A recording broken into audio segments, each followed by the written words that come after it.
Dr. Pushpito K. Ghosh obtained his BSc, MSc, and PhD degrees in chemistry from St. Stephen's College, Delhi, IIT Kanpur, and Princeton University, respectively. He is presently the K.V. Mariwala J.B. Joshi Distinguished Professor of Chemical Engineering at the Institute of Chemical Technology, Mumbai. He was the director of CSIR-Central Salt and Marine Chemical Research Institute, Bhavnagar, for 15 years. And prior to that, he served for 13 years at senior levels in ICI, both in India as well as the UK. He also served briefly at the University of Hyderabad and IIT Bombay. Dr. Ghosh has also been the chairman of Department of Science and Technology's Water Technology Initiative and member of several other national level committees. 3 years back, he reached the landmark of 50 US patents granted to him and his co-inventors in the education field. Like, what inspired you to become a professor at ICT? Yeah, see, ICT professorship came a lot later.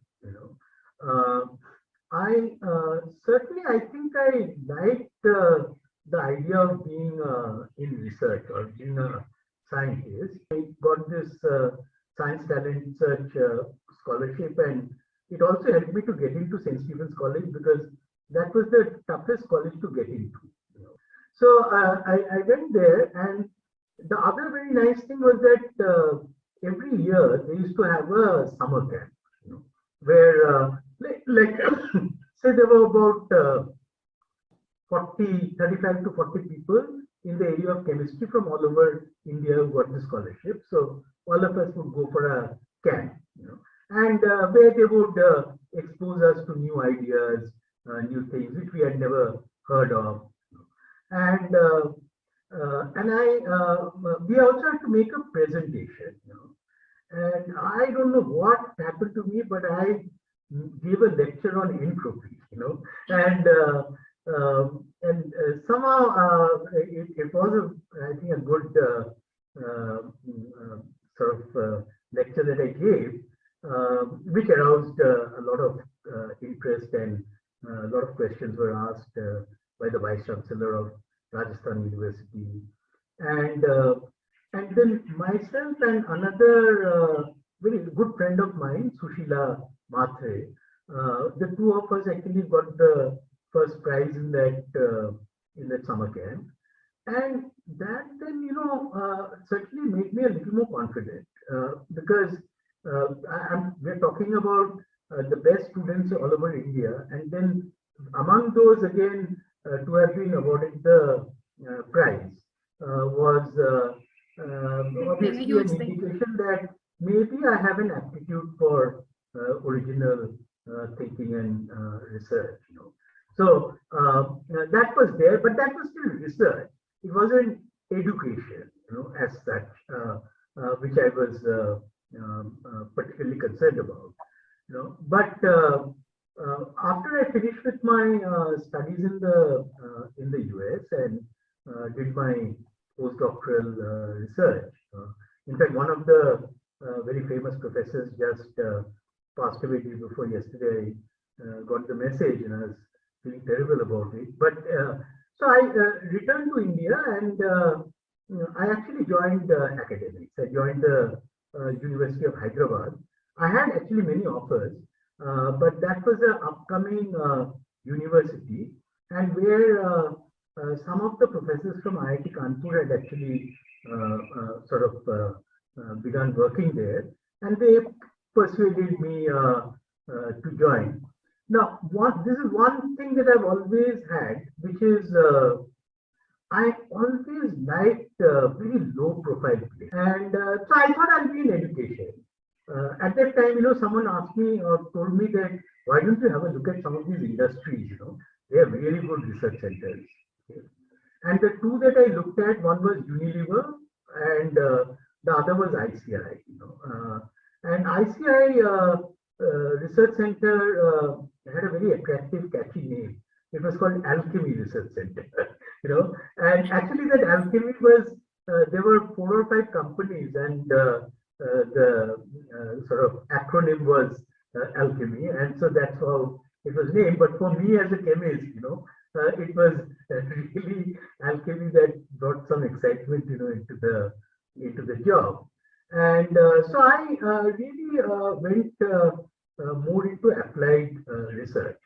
But what was interesting about that place was that they give amazing freedom, and they didn't really tell me you do this and you do that.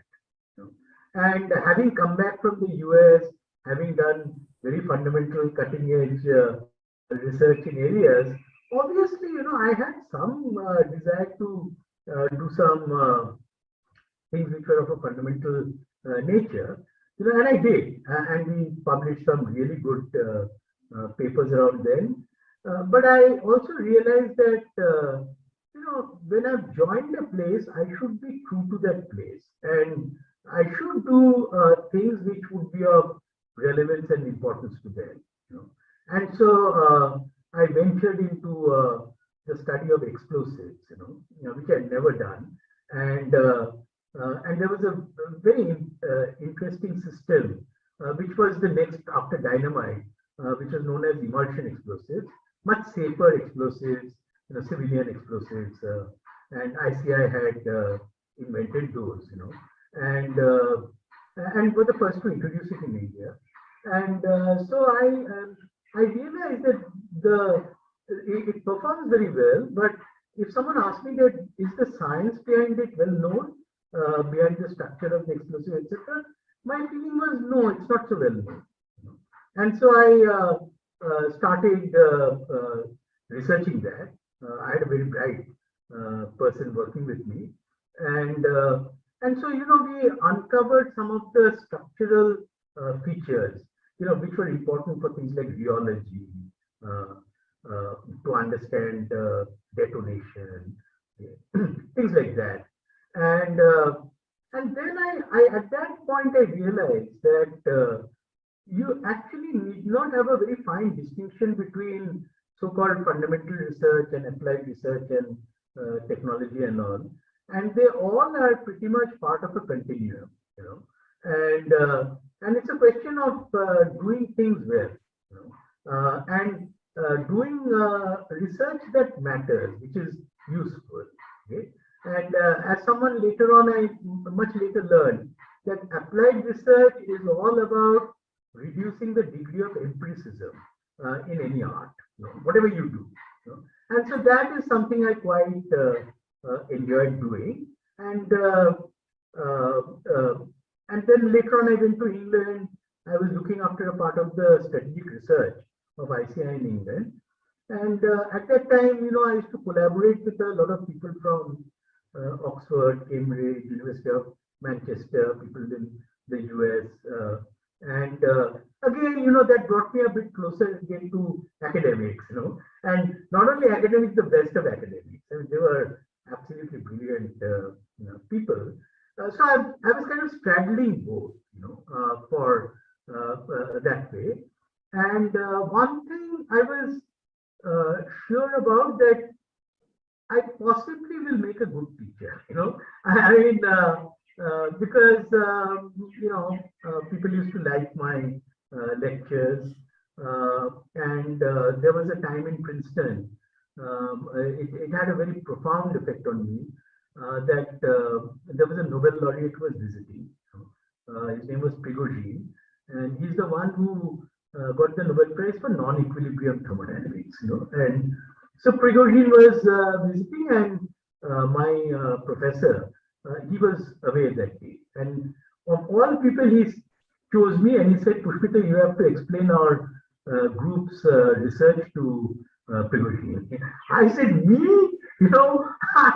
What will I say?" And he said, "No, you'll be able to do it." And so I actually spoke not only about my research, but on behalf of the entire group's research. And Prigogine really gave me a good pat in the back, and actually appreciated the whatever I said, my presentation.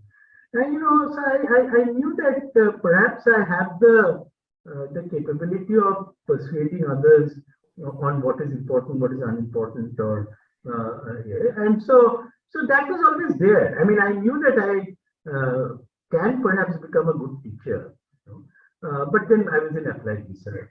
So I met Dr. Mashelkar.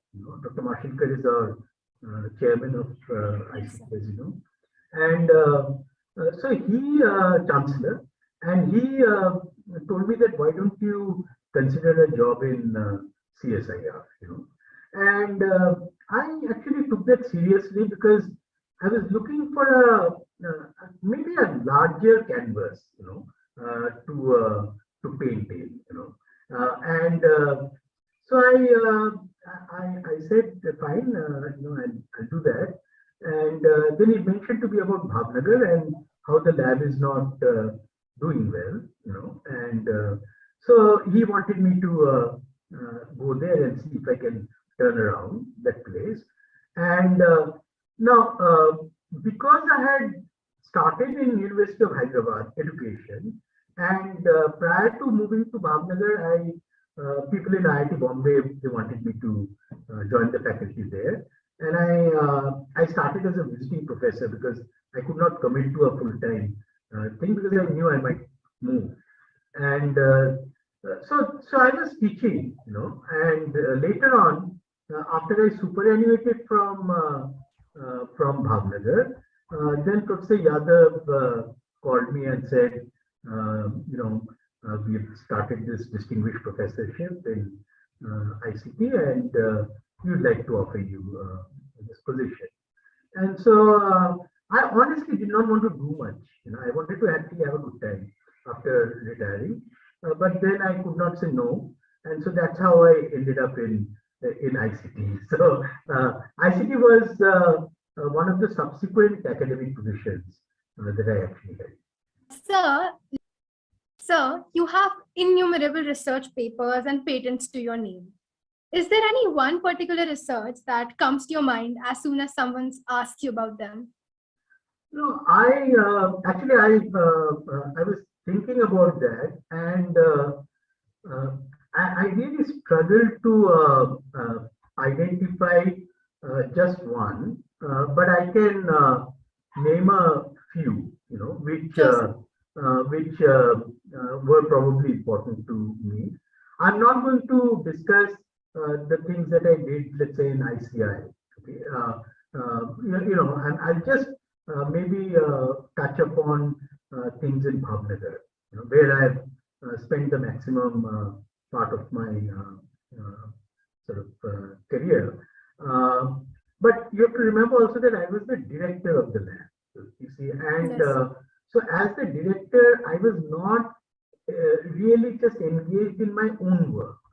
I was actually trying to feed ideas to all the disciplines, that existed there, and many of them were absolutely new to me. I mean, it's not that I actually had worked in any of those areas before. Okay, but I found that coming at things from the outside, the chances that you will ask questions which others who have been at it for a long time may not ask, they might miss out, is high. And also I knew that because I'm not in that area, so even if I come up with a absurd or provocative question, people will not necessarily mind. They might laugh behind their back, or behind my back, but they will not, to my face, say much about it. And so that actually led to some very, very novel ideas in mature technologies. And so, as a theme, if there is one theme that gave me great pleasure, okay, which I really feel happy about, it is that we could invent in seemingly mature technologies. Because people thought that those things existed for hundreds of years, and what can you possibly do in them, And like, for example, when we had the good fortune of working with Mercedes-Benz, and in Germany, and the reason was because my colleagues, were had done remarkable work in growing plants in sand dunes, in deserts, and in all kinds of wasteland, in saline soils, And so Mercedes were very impressed with that, and we created the kind of broad term. We said oil from wasteland. I mean that gave us great pleasure around 2001 or two. When we thought of that, and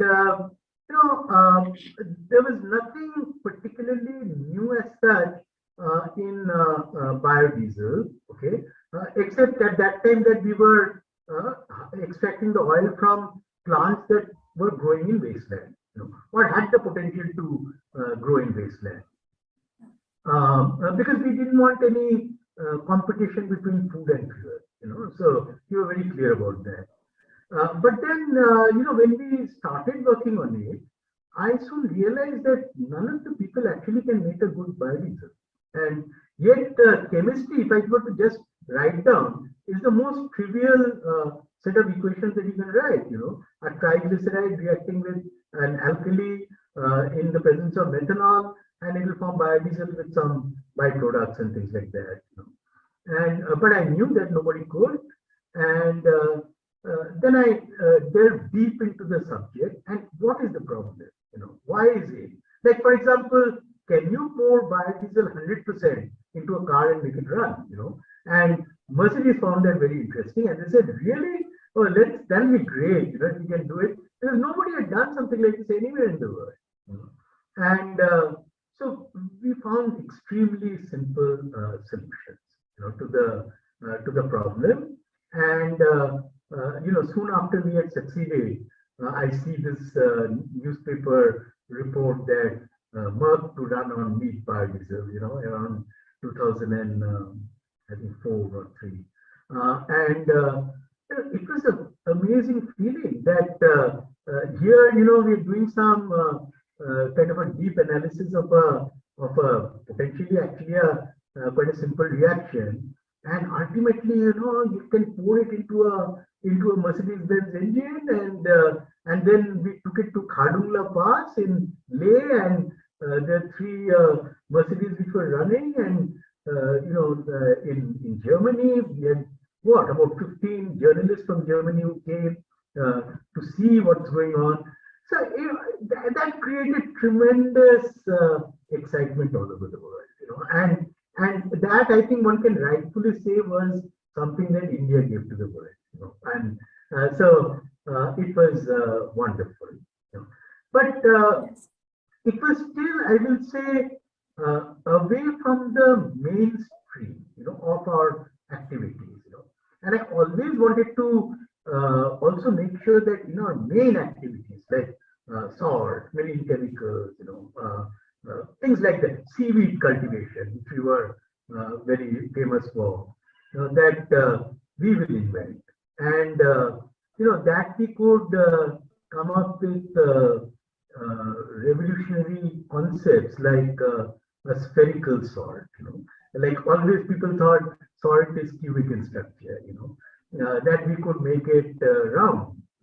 And of course, we made it round for a specific purpose, to make it flow more easily, and those were the kinds of things that we had in our mind. Or, when some Jain priest came and talked to me, and they said that, they did not like the idea that salt is produced in these salt pans, and there could be fish and things, along with the salt, or as it is being evaporated. And they said, साहब आप ऐसा कोई technology develop कर सकते हैं जिससे ये problem नहीं होगा, And then I said, well, I mean, the sea water is of course coming from the sea, and there'll always be fishes and all. But at the spur of the moment, and because we were working on plants which were salt loving, and we were doing it for extracting some oils from those plants. But in the spur of the moment, I realized that those plants accumulate salt, NaCl, and I remember the joy I felt when I suddenly said vegetable salt, and we invented the world's first salt from a vegetable plant, I mean, which was extremely unusual. Inventions at the grassroots level, which helped people, and another was for which Dr. Abdul Kalam actually called me, was an invention, and today it's a very big thing all over India, if not all over India, certainly in many states of India, which was that raising of seaweeds, and we were doing work with Pepsi, okay? And from these seaweeds you can get a gum, and that gum actually goes into all this pedigree food, dog food, cat food. It gives a chewy texture to food.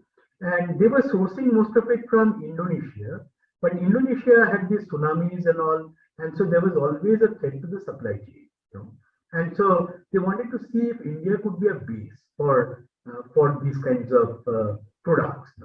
And they came talking to us because we were in this area, quite well known in seaweed cultivation.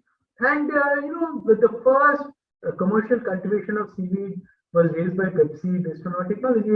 It's a great feeling. But then what happened was something very interesting.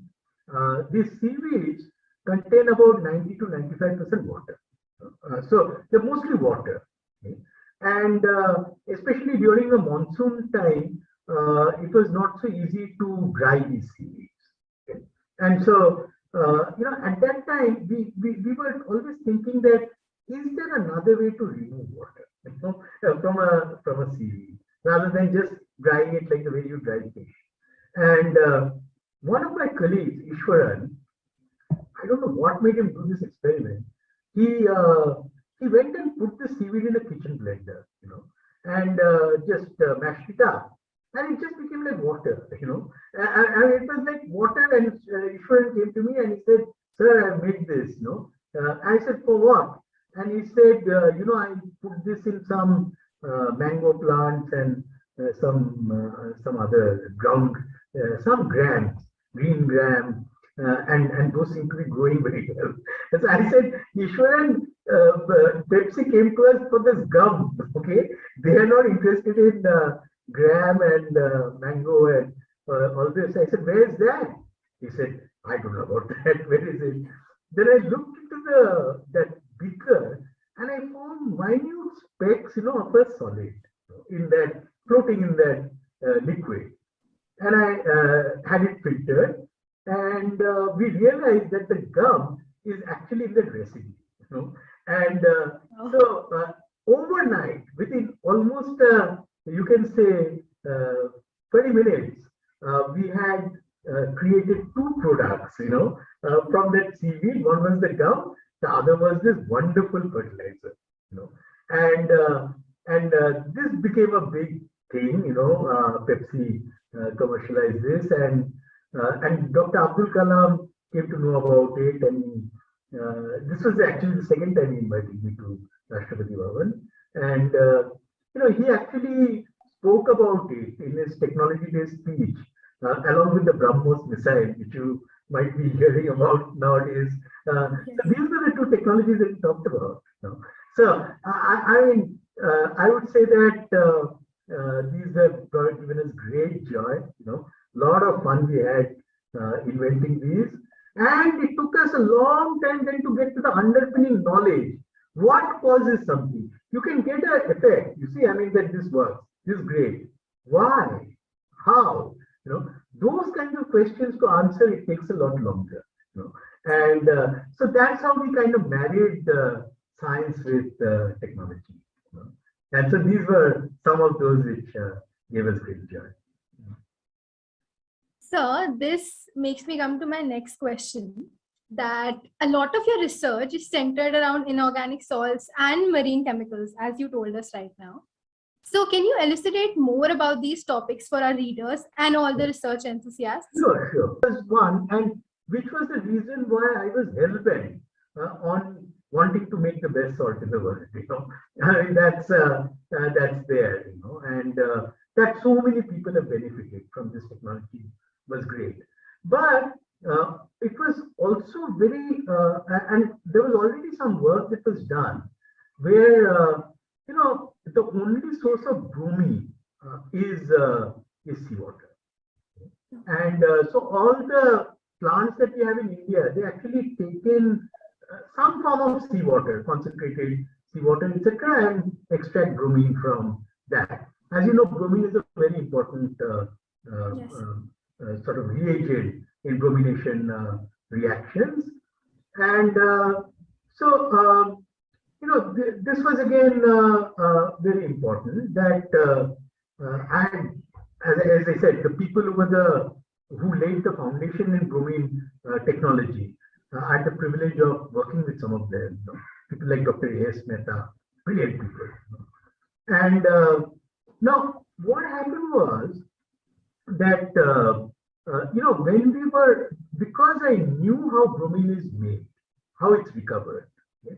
So knowing the process and knowing the inorganic chemistry behind this, I realized that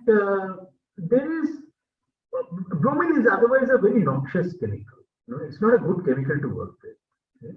And I realized that we make, in many cases, bromine from an intermediate, and that intermediate is a very friendly material. You can hold it in your hand. Okay? As you know, if you take bromine, put it in alkali, what is it? You'll get bromide and bromate, right? Isn't it? I mean, so if you just do the reverse, you can get bromine, right? So what happens is that one of the methods of extracting bromine, you actually make this intermediate bromide and bromate. And so at the time, what happened was that one of my colleagues had done work where he had taken this bromide and bromate. That had nothing to do with the bromine manufacturing technology.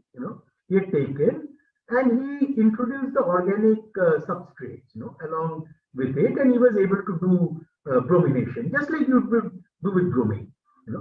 And so overnight, bromination became a very safe reaction, to do. And then when I was talking to Dr. A.S. Mehta and others, and I realized that this is the same intermediate that we get during bromine manufacture. And so, we immediately gave it the name green bromine, and it was a really wonderful technology that we developed. So that's how we got into bromine, revival of bromine, you can say. But the most pressing, the most serious issue was that, as you know, even today, India has a very serious problem of fertilizer availability. Most of our fertilizers are imported. Okay. We make much of the urea within our country, although even that about 30% is imported, and we were importing almost the entire few million tons of potash requirement from outside. Okay. And now, of course, in phosphorus, the same is the case because we don't have any phosphate reserves. So everything is coming from outside, either as a raw material or as a finished product. So potash was something which are very visionary people around 1941, they had written and said that for India, trying to recover potassium from seawater would make sense. Okay, and also because what happens is because we make salt, so the potassium gets concentrated, in the process of making salt, and so it seemed like a good thought, a good suggestion. Such technologies were known elsewhere in the world, starting from the days of Van Top. So it's not as if that wasn't known, but everyone got caught somewhere or the other, and we could not make progress. So from 1941 till 2000 and let's say 3-4, we kept saying how important it is. It's how important it's for the country must do it, but we actually couldn't do much. it seems that it would be better to try and make potassium sulfate than potassium chloride, And potassium sulfate actually is more like a better suited product, to seawater. And he said it's a better fertilizer, and why don't you see, if you can make potassium sulfate instead. Potassium sulfate is a known product as such, So I, literally again, I was traveling by plane somewhere, and I think the flight was delayed. And in the airport, I'd worked on this scheme, which will make for a viable technology, or so I thought. And I came back to the institute and asked my colleagues, can you have a look at it? And we came up with a beautiful technology, And that technology was licensed, and the first plant was set up producing about 100,000 tons of potash. So that's how we got into potash, because potash is again one of the constituents from that you get from seawater. So bromine, potash, salt. Those three became important, and the integration, which actually helped us to really come up with this great potash technology, was that India also has a lot of steel plants, etc., and requires a lot of refractory materials for its ovens, furnaces, and the best refractory material is magnesium. And magnesium also comes from seawater. So I realized that both potash and magnesium are important, and it was in integrating, marrying these two, that really this technology emerged. But then I think that it was always in the back of my mind, as I told you, that I wanted to do something for the larger good, because there you're working for a company, you're doing great things, no question about it, but it's confined to a company, and also, I realized, see, there are different kinds of researchers, okay, and there's nothing to suggest what is a better research and what is a not so good research or whatever. Like, there are some people who all their life can work on one problem. Those are the people who typically get the Nobel Prize. They worked hard at a problem from beginning to end, and they mastered it. Okay. There are others, like, I find interest in many problems. I just don't want to be confined to one problem. And it's also been my undoing, okay? Because undoing in the sense that, you see, if you invent a lot of things, and if the market pull is not growing at the same rate, then most of it just lies in the shelf, as I found out.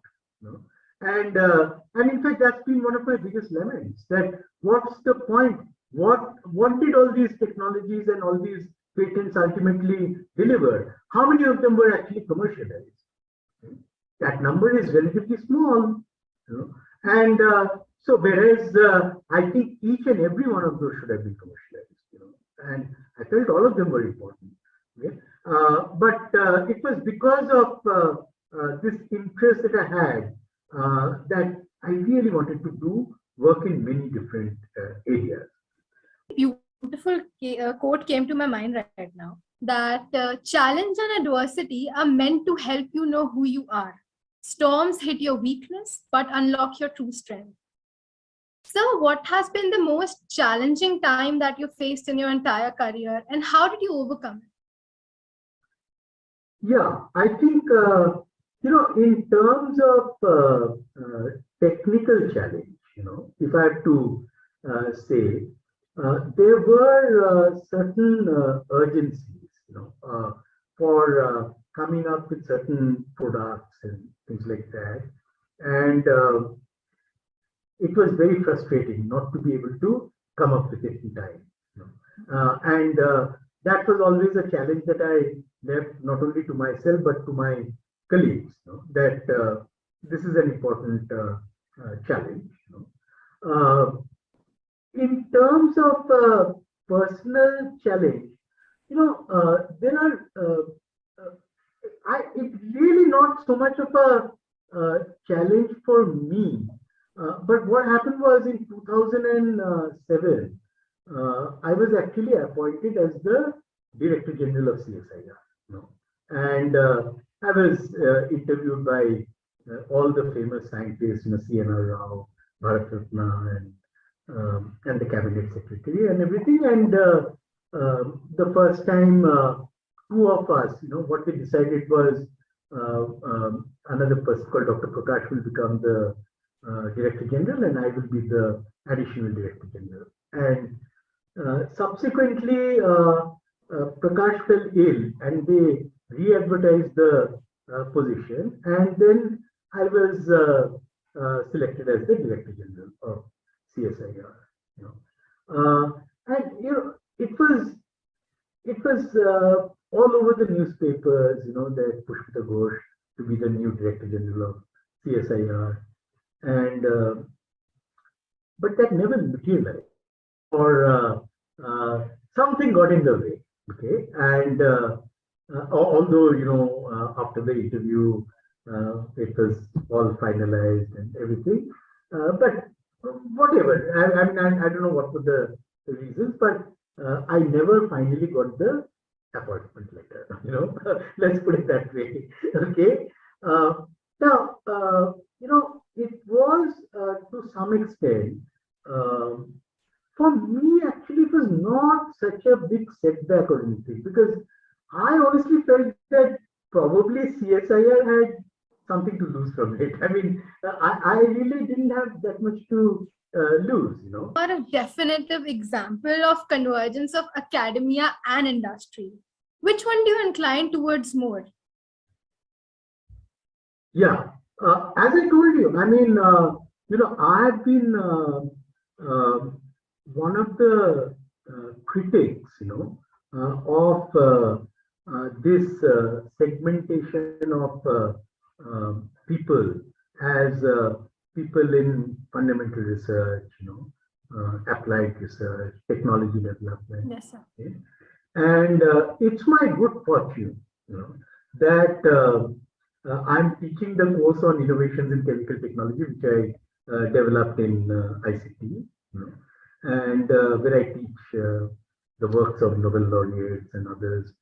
And there's as part of that course, I also teach about a book.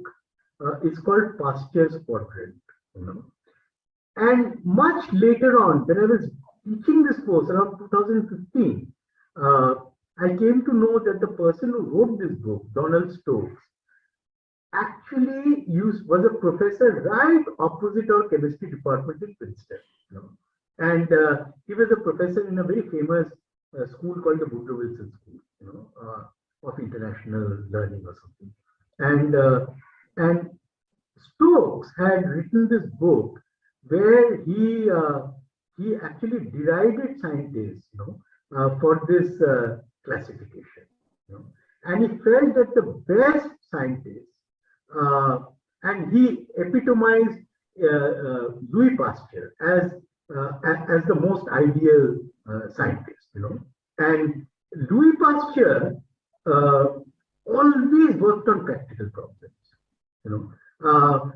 Of course, that was a bit later, after he had invented optical activity and things like that. He accidentally got into microbiology. But Louis Pasteur, people would come to him because their sugar beet is not fermenting into ethanol. What should I do? And so he was trying to solve their problems. And in trying to solve their problems, he laid out entire new areas of science. That's what Louis Pasteur did. And so I would always, and not maybe if you had asked me this question 40 years back, maybe I would have given you a different answer. But today, with the kind of serious concerns around sustainability, which there are, that I cannot see myself not working on an applied research problem. I would really want to do something that contributes meaningfully in the area of sustainability. And if in the process we unravel some good science, then so be it. That'll be wonderful. It'll be like an icing on the cake. Okay? But I would not, just for the sake of very fundamental research. I was doing that. I was doing extremely fundamental research. Like things like what is the origin of tyranny? Where did it come from? I mean, even such profound questions, we are trying to answer at one point. Okay? But today, I will certainly work much more on these kinds of sustainability problems. So that would be my priority. So today, especially as your student, I feel so honored to be interviewing you. As someone whose career has been going on since the past so many eras, you have not only seen India grow and develop as a country, but also contributed majorly to it. So where do you think India stands on the global front in regards to green and sustainable technology? And where do you think the chemical industry is headed in the next 10 years? Yeah, that's a very good question, and probably extremely important, the question that you've asked. I must say I'm a bit pessimistic. Okay, I'm not actually as optimistic as many of the others are. The reason is because if you look at, let's say, if you look at the world as a whole, and you look at all the products that we use, ours is a carbon world. It's all carbon, whether it's the clothes or the medicine, or even if you take fertilizer, and that today even sulfuric acid is coming from H2S from fossil fuel, or that it is natural gas, which is the feedstock for making urea, and ammonia and urea. It's not just nitrogen and hydrogen; they are coming from natural gas, and that India is importing 85% of its crude oil and natural gas. And how can you, and even today, with the way things are, where so many people are still aspiring for a better standard of living, how are you going to make it happen? So it's a very, very serious concern. Okay? Even if, let's say, there is some future breakthrough, I'm not seeing it as of now, although there has been a lot of good work done in the area of nuclear fusion, and possibly in the next 30 to 40 years, it should materialize, maybe earlier. But I'm a bit skeptical because when I was in Princeton doing my PhD, and Princeton was the place where some of the earliest work on nuclear fusion was carried out. And I used to hear that it will happen 75 years into the future. That was the plan, 75 years. I'm talking about 1975, so I'm talking about 2050. That's what it is. They seem to be on course, to achieve that, though it may not be Princeton, it will be somebody else who will achieve it, maybe China. But you see, in any case, if there is no solution to the energy problem, then many of us will not survive. I mean, that's the truth. Okay? Assuming that there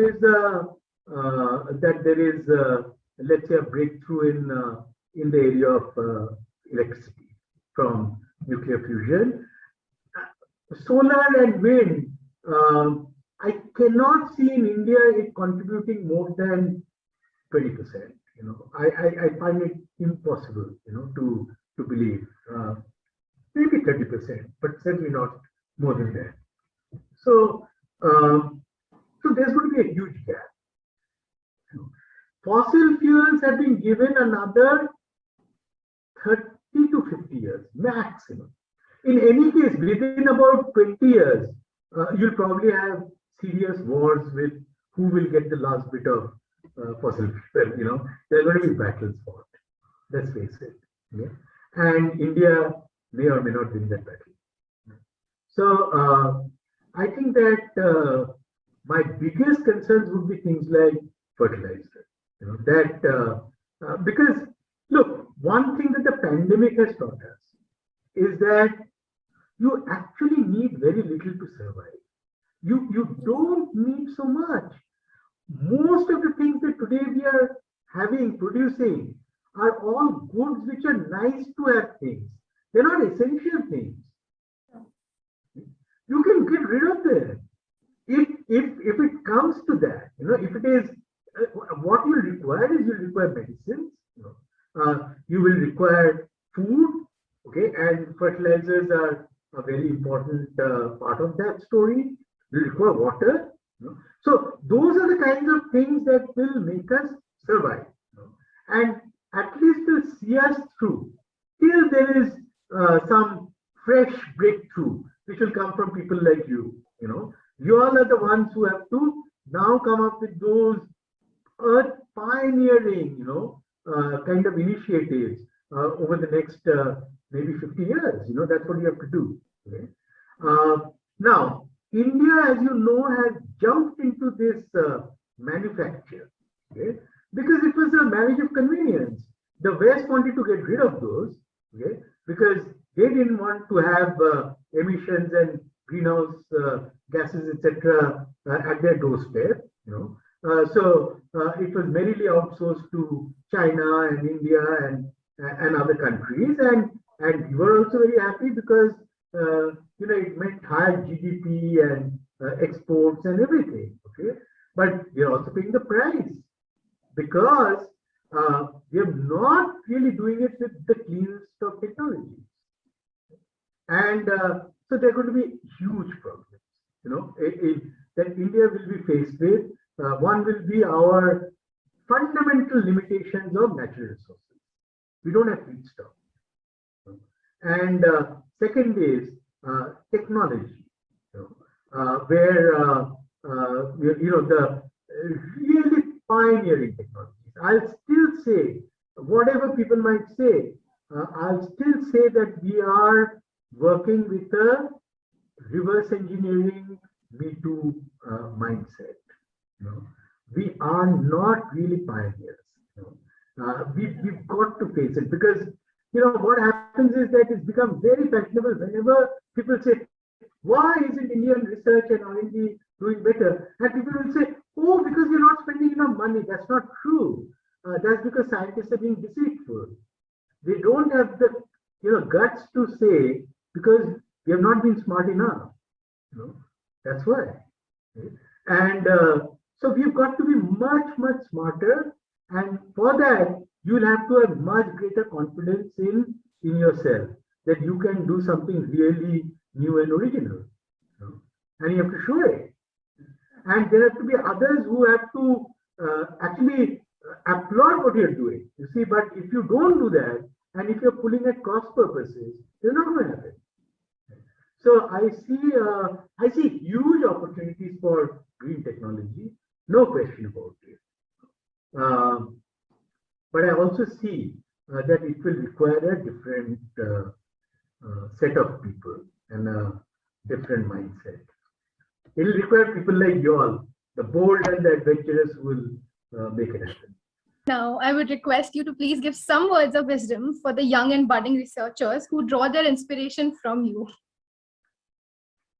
As I told you, I mean, don't listen to me. Huh? I'm the last person you should take advice from, because as I told you, I was myself not in that sense an ideal or a model student, But I do want to say a few things, One thing, and I want to put that right on top, is that enjoy what you're doing. That's very important. You must enjoy, because if you don't enjoy and if it is just a drag, and you're going through the motions, the chances that you really end up doing anything very worthwhile are low. So I would say that enjoy. And by the way, it need not be only science. You could be into something else. In fact, I must tell you that I used to. I was in the final interviews of some of these UPSC exams. Where we selected these IAS and IFS officers. And prior to that, I was also on the board of IIM Ahmedabad. And so I've seen people, very brilliant people, who had started off as a maybe a chemical engineer or some other sciences, physics, things like that. But they went on to do something else, and they have done extremely well. And nobody should point a finger and say, "Hey, you studied this. Why didn't you become a chemical engineer?" Or it's not mandated. You should do what you enjoy doing and really enjoy it and try to do it well. So that's, I'd say, one of the most important things. I would say that be true to yourself. Don't try to be a hypocrite. And don't try to please the world. Okay? Most of us, I find, are being politically correct. Okay, and we are not actually speaking our mind. We are not being true to ourselves. Many times I feel that one of my undoings, so-called as per the rest of the people, has been that I've not held the status quo position. I've said things which are different, which people may not have always liked, but it's not bothered me at all whether people like it or not. I'll say that don't take shortcuts. That is one thing I have learned.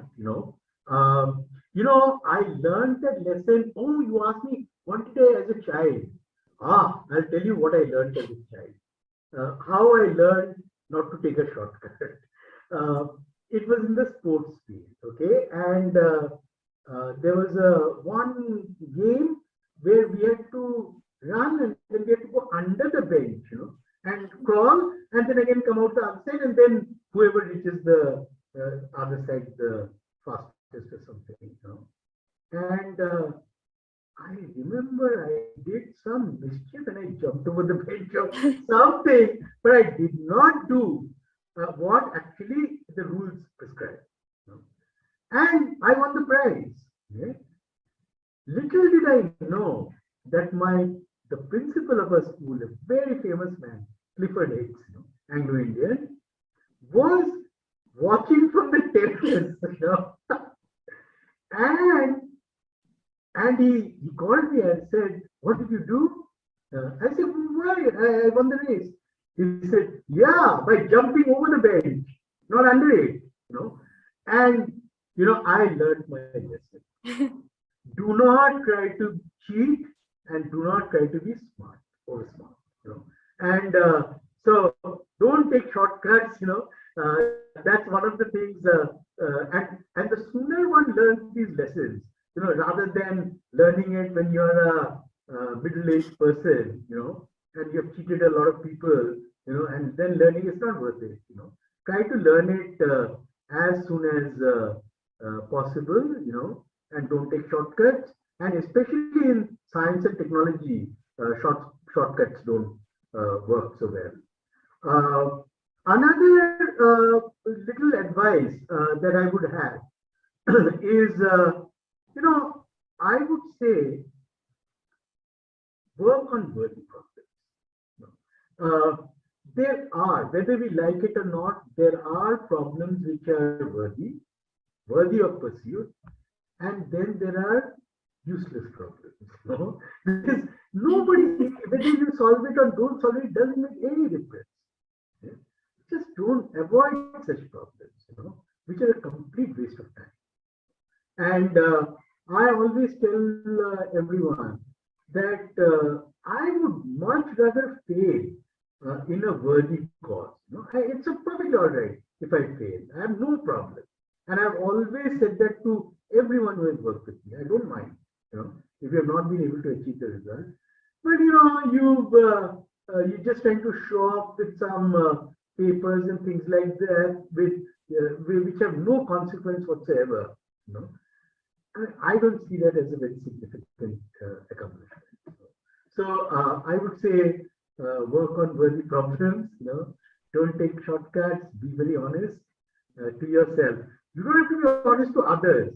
You just need to be honest to yourself and enjoy what you're doing. Have fun doing it. And I think that and of course. Keep abreast of things, because that's one of the things I learned. It's so easy to get obsolete in today's world. But let me also tell you that just as everybody is in this catching up mode and wanting to always be up to date, I have many times, completely withdrawn myself, and I don't want to listen to what all is going on.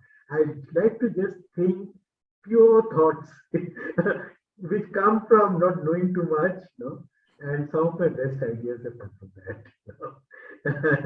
So those are all the little things that I've done. Surely, sir, there is no shortcut to success. With this, we come to an end. Today, I've got to know some inspiring experiences and learnings that I will cherish forever. Sir, it has been an absolute delight to hear you talk about your journey and experiences. As Thomas Edison rightly said, if we did the things we are capable of, we would astound ourselves. I hope this session was as enriching for our viewers as it was for me. Once again, thank you, sir, for taking out your time of your busy schedule for this interview. And thank you, Bombay Technologist, for giving me this opportunity. Well, let me tell you, I thoroughly enjoyed this interview. And you've done such a magnificent job. And I would like to, also acknowledge, Ekta and Devraj, because I know that they were pursuing this, constantly. And I was absolutely amazed by, the deep thinking that has gone behind the kind of questions that you've asked. And I have really thoroughly enjoyed talking to you. Thank you, sir. Thank you so much. Thank you. Thank you. Thank you so much, sir. Thank you. It really means a lot to us. But I honestly enjoyed it a lot.